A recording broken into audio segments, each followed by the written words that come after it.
What's good, guys? Welcome back to my channel.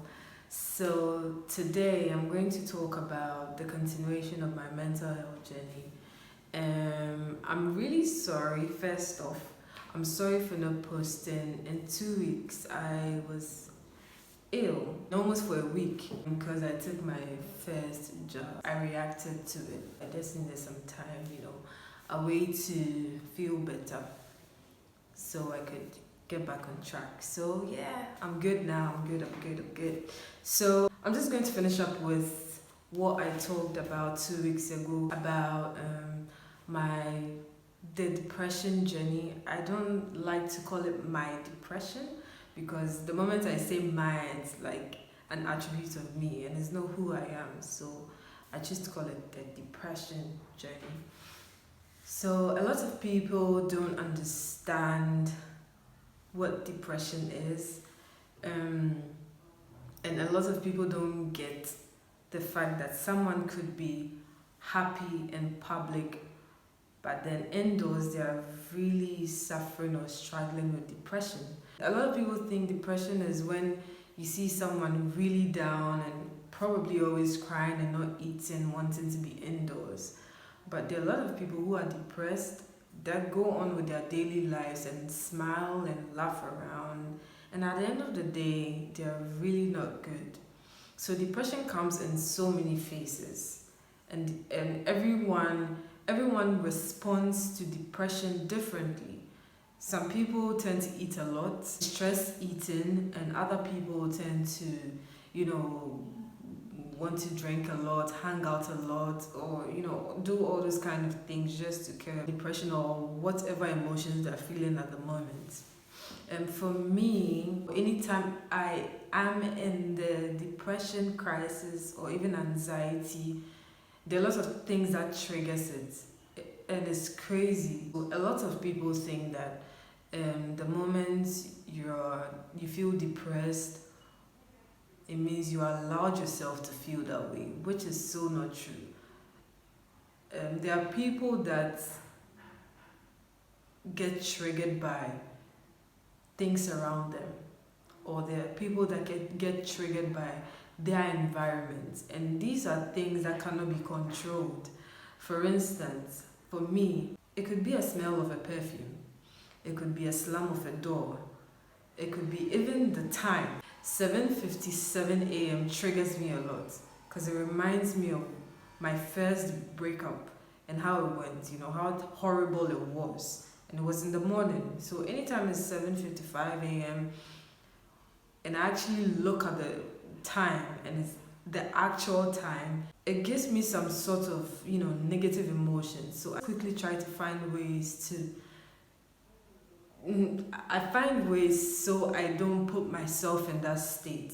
So I'd find myself probably going to do my chores really early, or snapping out, getting ready to do something really productive during the day, all those kind of things. Yeah. But a lot of things around us could trigger these things, and these things cannot be controlled. Sometimes it could even be words from a friend, which the person didn't even mean any harm. These things are very sensitive and delicate. It saddens my heart when people think, oh, it's a phase, you get over it. We've all been in that state before, It's a very sensitive place to be in, especially when you have someone who has mental health struggles, because you need to know certain things about the person so you don't, say certain things at the wrong time or do certain things at the wrong time, trigger the mental crisis they are, facing. So it also has to do with a lot of things, how you relate with people like that. How you relate to someone who is depressed.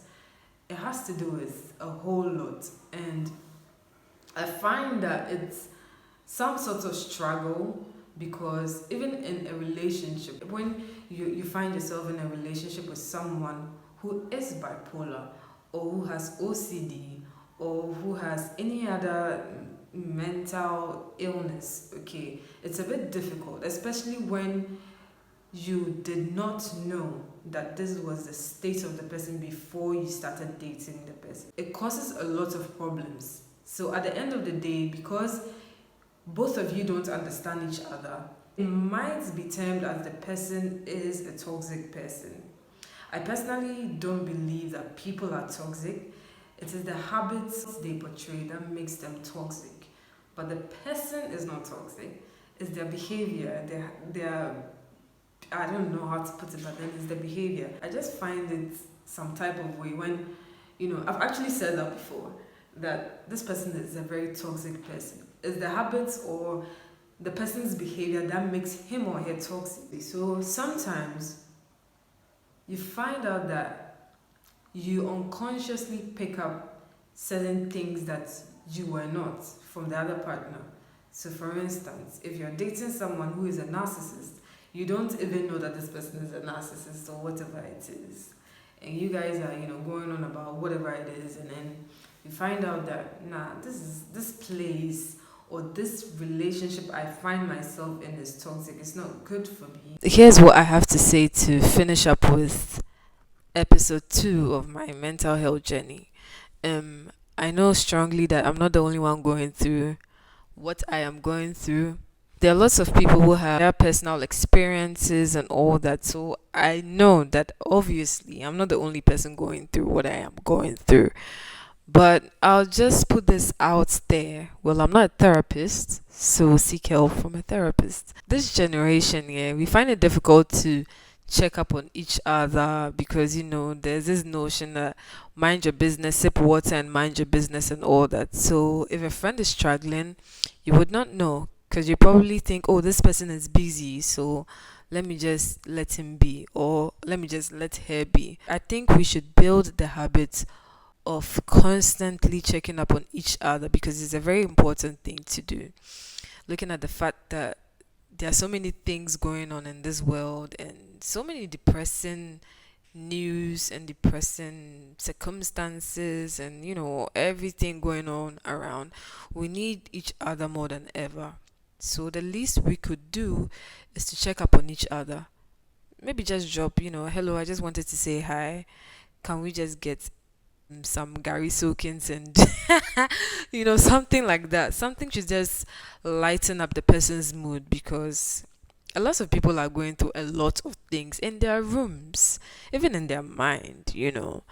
So if you see someone going to work or someone posting on Instagram and they're all happy, it's not as rosy as you think it is. It's just a nice thing to say, oh, I just wanted to stop by and say hi or something like that, because it's really not easy for depression is real, mental health is real. People think it's not an African thing, it's a thing for the Western world, but it's actually a real deal.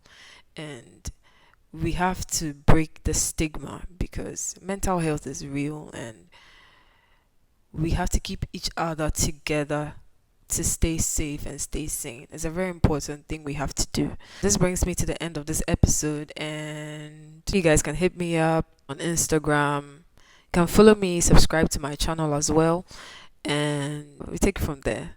Stay safe, guys, and stay sane. Peace out.